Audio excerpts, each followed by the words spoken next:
respirer, c'est le week-end sur IDFM. Et on retrouve notre invité, il s'appelle Éphémère, c'est son nom d'auteur-illustrateur pour ce magnifique album La Tâche. Bonjour. Bonjour Laurent. Merci d'avoir accepté mon invitation pour parler de cet album jeunesse. On vous avait déjà eu à l'antenne il y a quelques temps pour un roman pour les adultes. Il s'intitule La Griffe et le Sang. C'était paru aux éditions Le Pré au Clair et c'était sous un autre nom, votre nom d'auteur François Larzem. Mais là on revient à cet album jeunesse. Alors tout d'abord, est-ce que vous pouvez nous expliquer comment est né ce magnifique album La Tâche ? Alors ça fait un petit moment que j'avais cette idée-là dans la tête. Le principe de La Tâche, en fait, c'est parce que j'aime bien voir au-delà des choses. C'est-à-dire, bon, c'est tout bête, les nuages, par exemple, j'aime bien, comme tout le monde, je crois, d'ailleurs, voir une tête de sorcière, un dragon. Et j'avais cette idée de tâche donc dans la tête depuis un petit moment. Et je crois que ça devait être fin 2011, début 2012. J'ai envoyé le projet donc à Olivier, au Passant Soluble. Et ils m'ont répondu assez rapidement d'ailleurs, en me disant qu'ils étaient intéressés par le projet. Et puis voilà, ça se fait petit à petit.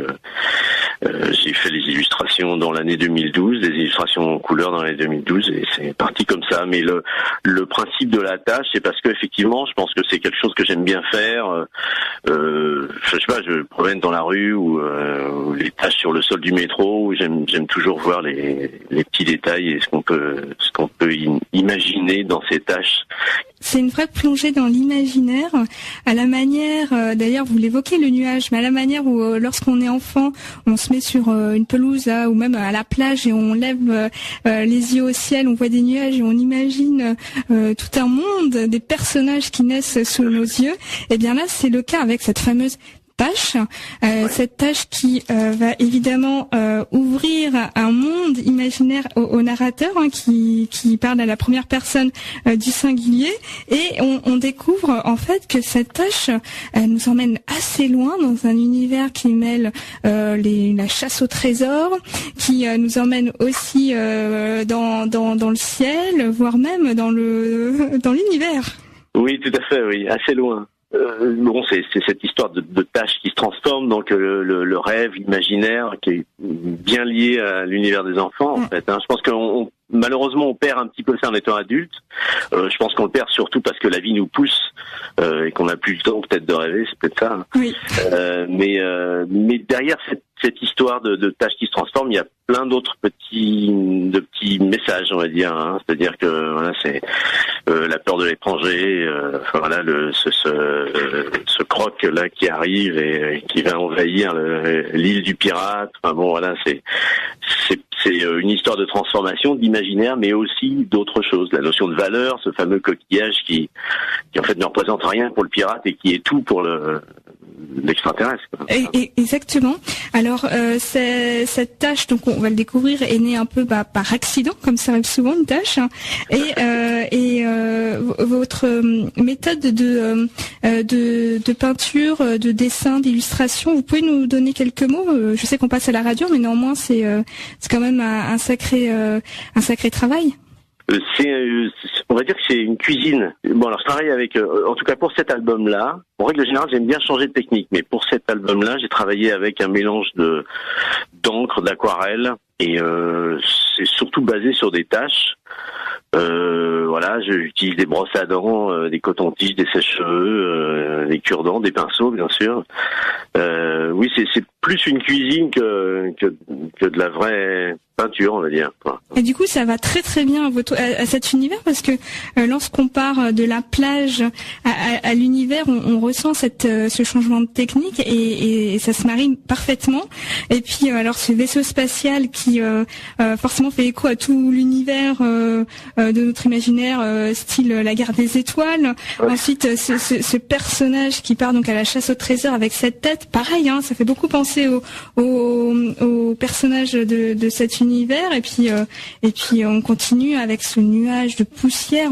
On reconnaît là encore, même dans un nuage de poussière, il y a des formes qui se dessinent et là encore, ça nous invite à imaginer quels personnages ou quelles situations peuvent habiter ces mondes parallèles. Et puis la dernière page qui nous ramène à notre réalité, La boucle. Voilà. Alors, est-ce que ça vous est déjà arrivé comme ça de tâcher un livre ?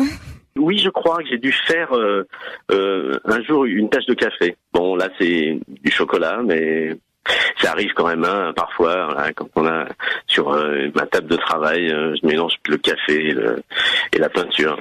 Alors cette invitation au voyage, c'est un album à l'italienne. Là encore, on a l'impression d'entrer dans une carte postale. C'est paru aux éditions du Poisson Soluble et on peut aller découvrir votre univers sur votre site internet www.ephémère.biz.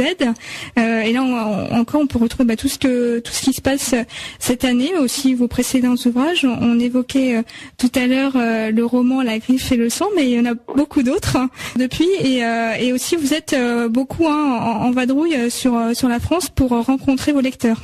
Oui, c'est vrai que depuis le début de l'année, j'ai fait pas mal d'interventions pour rencontrer les enfants, surtout justement autour de ce nouvel album. Et c'est vrai que c'est un album qui se prête énormément à travailler avec les enfants en classe, aussi bien sur l'illustration que sur l'écriture, parce que justement ça touche un imaginaire qui est assez rapidement abordé par les enfants en fait.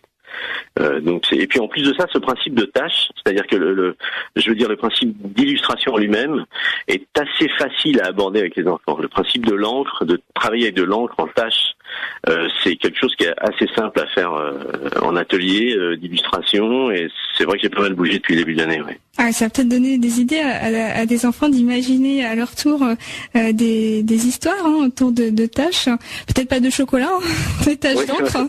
Oui. Alors, est-ce que nous, on aura la chance de se voir en Ile-de-France ? Enfin, je parle aux éditeurs qui souhaiteraient vous rencontrer. Alors, moi, je serai présent sur un salon à Aigreville. Mm-hmm. Le 31 mai, et sinon je serai au salon de Saint-Maur-en-Poche qui a lieu les, je crois, 21 et 22 juin.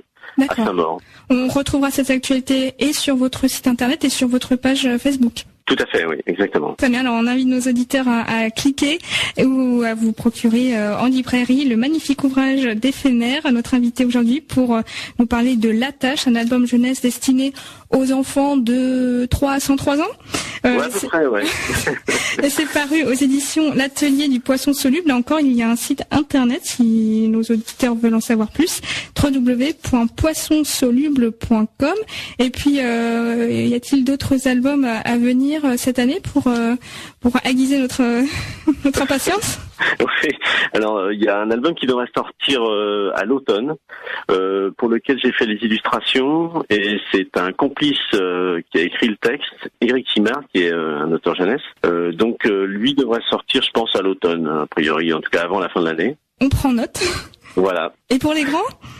Et pour les grands, je suis en train d'écrire un roman qui doit sortir en 2016, a priori. Voilà, un roman de steampunk dark fantasy. Voilà, ce sera l'occasion de repasser à l'antenne pour nous en dire un peu plus sur cet ouvrage.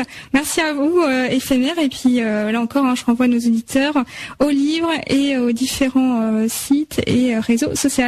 À bientôt. Au revoir. Merci, Laurence. Au revoir.